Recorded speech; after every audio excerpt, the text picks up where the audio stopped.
ein Schiff vorbei,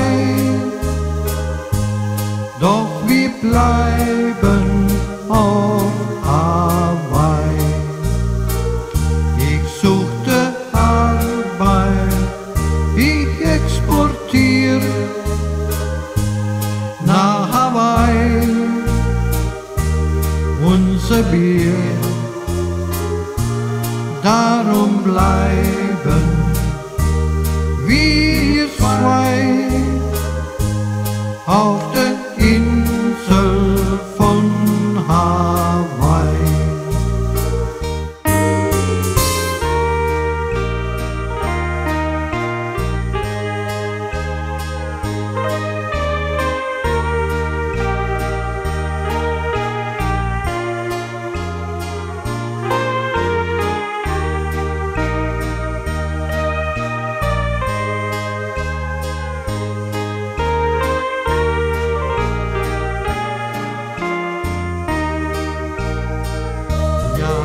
Wir bleiben beide hier,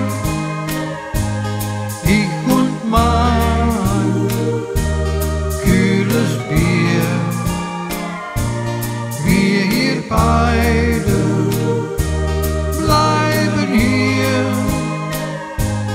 und wir trinken unser Bier auf einen Insel von Hawaii. Da leben wir zwei. Da kam ein Schiff vorbei, doch wir bleiben auf Hawaii.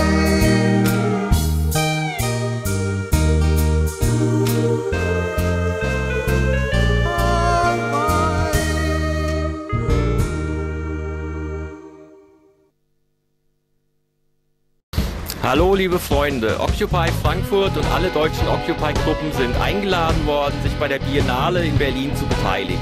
Darum möchten wir euch aufrufen, uns zu unterstützen. Wir suchen noch Kameraleute, TV, Radio Interessierte und einfach Menschen, die gerne mitarbeiten möchten und uns unterstützen möchten. Ihr könnt uns über diese hier genannten Kontaktdaten erreichen. Wir würden uns freuen, wenn ihr diesem Aufruf folgt. Dankeschön.